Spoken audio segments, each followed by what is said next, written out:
Hi folks, thanks for tuning in and welcome back. I'm still down by the river, and I wanted to start transitioning into some larger blades. It's something I have not talked about in the past, and I wanted to share two premium knives with you.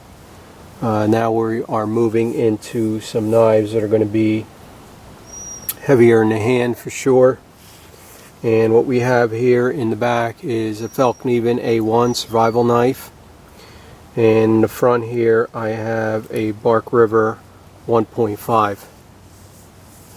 So let's talk about this one here in the back. First of all, it is in a custom Kydex sheath. I had this made for me. It does have a tensioner here to retain the knife in the sheath should you have to do perhaps some climbing or some running. I do have a Swedish firesteel on the side here in the loop area, and it just rides in there very nicely. It has this leather piece in the back that can be removed, but you can easily get a 2.5-inch belt through there, no problem. But this is the knife itself. It is 11 inches overall, or 27.9 centimeters. The blade is 6.3 or 16 centimeters. This is a laminated VG10 steel. And the spine's coming in at 0.24 or 6 millimeters. So this is a pretty stout knife. It's a pretty large knife. It definitely feels like a large knife in the hand. I wouldn't call it a chopper, but we are starting to get into that realm. This is a full-size knife. It is 11 ounces or 311 grams.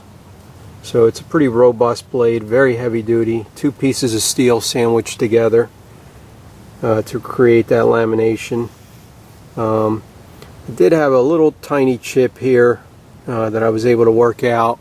I ended up striking the ground, and you just see if I can show it to you. It's right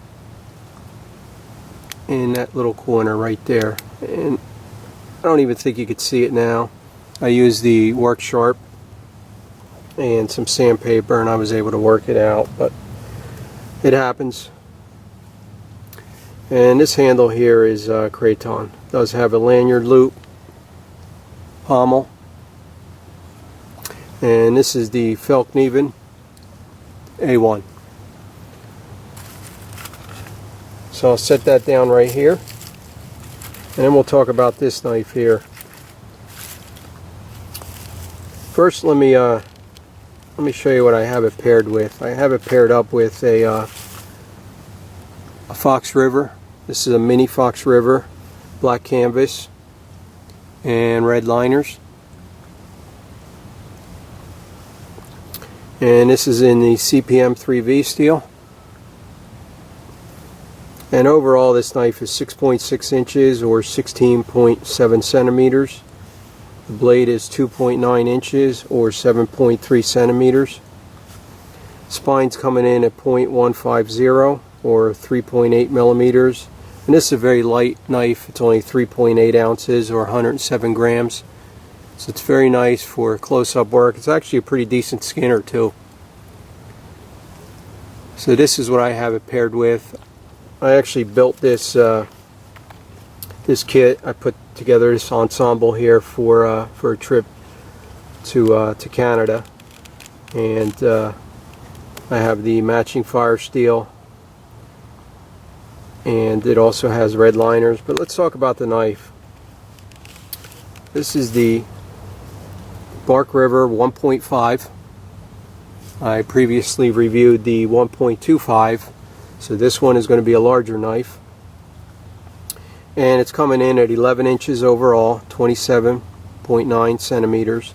The blade is 5.8 inches or 14.7 centimeters.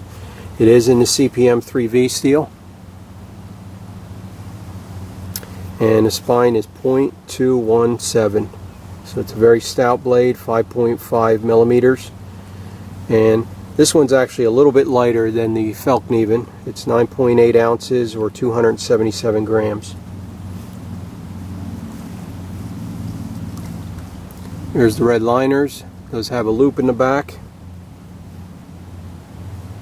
And it's not a very fancy handle. It's a little bit on the plain side, but it's nice if you drop it in the snow, that's for sure. So this is what they look like side by side. As you can see, we are comparing apples to apples, very comparable knives as far as size. Same with the spine. Fallkniven's a little more heavy duty, just a hair more spine. This would be ideal for wet conditions. This would be ideal for perhaps a heavy duty woodsman's knife. Both knives are going to perform, and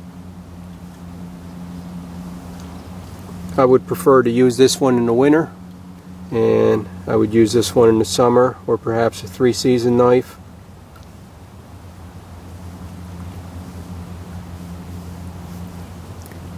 But what I'll do is I'll set them down, and then we'll close out with a little close-up of the blades. So there's the A1 in the back, or on top I should say. And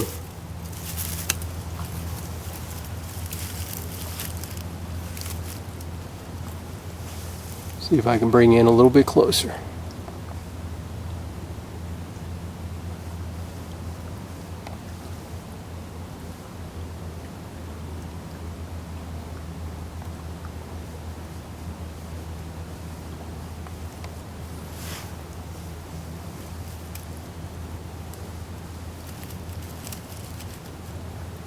So there you have it, Fallkniven A1, laminated VG10, and the Bark River Bravo 1.5 in CPM 3V.